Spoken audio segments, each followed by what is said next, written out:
Esta semana, reforçando um pedido do presidente Jair Bolsonaro, o ministro da Economia, Paulo Guedes, pediu aos supermercados e à indústria que congelem os preços por 2 ou 3 meses. Vamos conversar agora com o prefeito de São Bernardo do Campo, Orlando Morando, do PSDB de São Paulo, que também é o primeiro vice-presidente da Associação Paulista de Supermercados. Prefeito, bom dia, obrigado pela entrevista. Bom dia, Vitor Brau, bom dia, Kaline, bom dia, Zé Maria. Muito obrigado pelo convite para tratar de um assunto tão importante e relevante que é o preço do alimento que vai para a mesa dos brasileiros. Estou aqui à sua disposição. Prefeito, os supermercados têm condição de atender a esse pedido do presidente Bolsonaro? Tem como reduzir a margem de lucros? Vitor, primeiro é importante lembrar, eu venho de uma família de comerciantes e nós já vimos no Brasil diversas ameaças e sempre em fracos governos querer achar culpado para os seus próprios erros. Supermercado é o elo entre quem produz e quem compra. Nós somos a intermediação. Nós temos no Brasil hoje aproximadamente 90 mil supermercados. Quem regula a margem de lucro dos supermercados é a concorrência. Governo liberal, como se diz este governo, em especial o Paulo Guedes, que sempre defendeu o modelo de economia liberal, sabe que a livre concorrência é o que existe de mais saudável. Hoje, nós vivemos um grande desafio que é da concorrência. Eu venho de uma família de pequenos comerciantes. Hoje eu concorro com grupos internacionais, americanos, franceses, o que é extremamente positivo para a sociedade.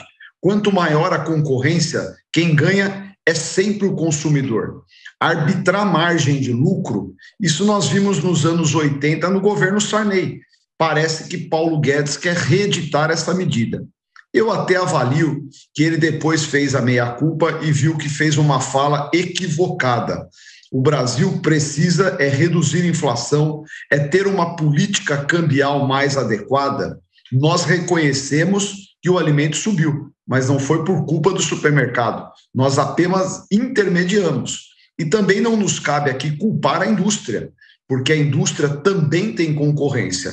O que nós estamos vivendo é o preço mais alto histórico de combustíveis no Brasil. Infelizmente, nós vimos novamente, depois de 25 anos, ter uma inflação que superou a um dígito. Nós já temos um IPCA acumulado de quase 5% ao ano, e isso, infelizmente, eu digo infelizmente, porque é triste saber que o brasileiro não está conseguindo consumir tudo aquilo que ele gostaria. Mas não cabe aqui culpar supermercados e pedir para que nós, visando baixar preço de alimento, venhamos reduzir margem. Nós já trabalhamos com as menores margens. Eu sou de uma época em que o atacado era para fornecer o pequeno comerciante. Hoje o atacado vende direto para o consumidor final, mostrando o nível de competitividade e concorrência que o setor supermercadista enfrenta. E eu insisto em dizer, isso é bom, porque é o consumidor que ganha. Então nós precisamos ter uma política econômica diferenciada que nós sabemos que, infelizmente, e aqui não me cabe atacar, culpar, não vem se enfrentando. Reconhecemos que a pandemia atrapalhou esse processo. Nós entendemos que esse período de pandemia e o pós-pandêmico colaborou. Eu estive semana passada por 3 dias em uma conferência em Los Angeles. O problema inflacionário não é um problema apenas do Brasil. Os Estados Unidos está com o maior índice inflacionário histórico. Eu falava com um taxista em Los Angeles, assustado, 1 litro de gasolina quase $7. Então, nós sabemos que existe um enorme desafio. O que não se pode é buscar medidas paliativas e, principalmente, querer achar apenas um culpado. Horroriza lembrar das tabelas de preço do Sarney. Pior do que a tabela de preço do Sarney era a falta de produtos. O Zé Maria vai se lembrar bem, a Kaline e o Vitor são mais jovens do que nós, Zé Maria. Você ia bem mais jovem, por sinal. Você ia no supermercado, não tinha carne. O Brasil recebia carne congelada. Era um desabastecimento assustador nos supermercados. E é isso que nós não queremos ver. Então, a livre concorrência é o que existe de mais saudável para regular as margens de lucro de qualquer atividade comercial, não é apenas do supermercado. O senhor, como prefeito de São Bernardo do Campo, gostaria de saber como é que o senhor está vendo, encarando essa proposta da redução do ICMS sobre os combustíveis.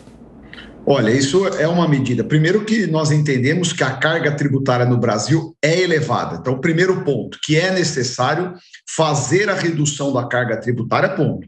Não acho que deve ser como medida paliativa.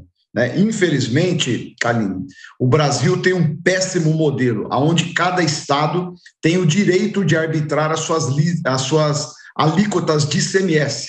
País com 27 estados, mais de 100 alíquotas diferenciadas. Isso é um horror, isso é uma tragédia. Eu esperava que o Congresso, e aí não vou culpar apenas a presidência da República, pudesse fazer verdadeiramente uma reforma tributária, pondo tetos para as alíquotas de ICMS, valores mínimos e tetos, como hoje ocorre nos municípios. Todas as cidades brasileiras têm um limite, nenhum município pode ter uma alíquota de ISS inferior a 2%. Eu posso ter superior, que não é o caso de São Bernardo. Aqui nós temos as menores alíquotas. Agora, no Brasil, o sujeito atravessa uma rua para ir para outro estado para poder buscar uma alíquota de ICMS menor. Respondendo a sua pergunta, então é necessário reduzir, mas eu entendo perigoso e traz um impacto. O novo governador de São Paulo, Rodrigo Garcia, levou uma boa proposta ao Congresso Nacional, dar uma anistia temporária para os estados em suas dívidas, com o compromisso de reduzir o preço do combustível. Isso seria uma medida de impacto imediato e que não impactaria os municípios, porque é importante a sociedade saber. Quando você reduz o ICMS, isso também reduz a arrecadação dos municípios que pegam uma parcela deste valor. E nós estamos numa fase com PIB negativo ou praticamente zero, é muito difícil para os municípios. Eu estou numa cidade industrial. Quando a economia cresce, a arrecadação de São Bernardo cresce. E, infelizmente, nestes últimos 5 anos e meio que eu estou à frente da prefeitura, nós não conseguimos ter um êxito no crescimento econômico do país. E eu dei um azar enorme, porque peguei 1 ano de governo Dilma, pior governo da história deste país, depois peguei 1 ano de governo Temer e agora esses 2, 3 anos de governo Bolsonaro. O que é muito ruim, esta falta de uma política de mais longo prazo é prejudicial ao país. E quem sofre com isso é a sociedade. Zé. Prefeito, eu queria voltar aí ao tema supermercados, e eu considero um grande termômetro o nível de vendas, né? Como estão as vendas nos supermercados? Caíram com esta alta de preço? Tá difícil, viu, prefeito? Eu nem estou querendo culpado. Constatação, tá difícil. As vendas estão caindo? Zé Maria, nominalmente a venda não caiu porque o alimento ficou mais caro. Então, se você me perguntar, o faturamento é o mesmo, não aumentou, porém nós estamos vendendo menos, porque o produto que custava 5 está custando 7, 8. Então, você mantém o faturamento. O que nos entristece é que esta diferença está faltando na mesa do trabalhador. Nós percebemos, neste último período, do ano passado para cá, que alguns produtos deixaram de ser habituais. As pessoas alternaram os hábitos nas proteínas, então você voltou a ver um consumo maior de carne de preços inferiores. Eu estive recentemente, eu não estou à frente diretamente hoje, meus irmãos é que tocam, mas nós voltamos a vender pé de frango em supermercado. Isso praticamente não se vendia mais, não que seja ruim, o chinês adora, mas mostrando que é um produto de baixo valor.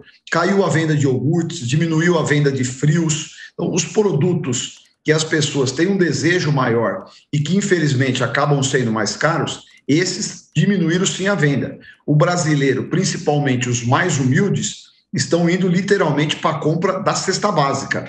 E o que é mais triste, Zé Maria, é uma constatação. A dona de casa mais humilde vai no supermercado.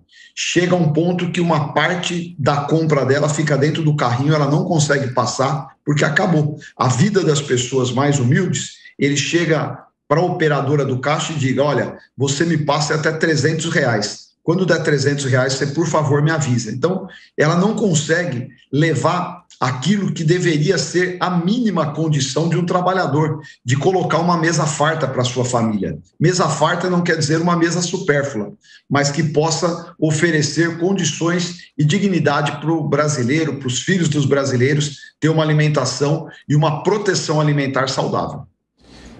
Ok, ouvimos aqui então o prefeito de São Bernardo do Campo, Orlando Morando, que também é primeiro vice-presidente da APAS, a Associação Paulista de Supermercados. Obrigado, prefeito, pela entrevista. Bom domingo. Eu é que agradeço, um bom domingo. Se proteja que o frio está forte. Aqui em São Bernardo ainda mais, 3 graus a menos aqui. Bom domingo para todos vocês. Muito obrigado. Até mais.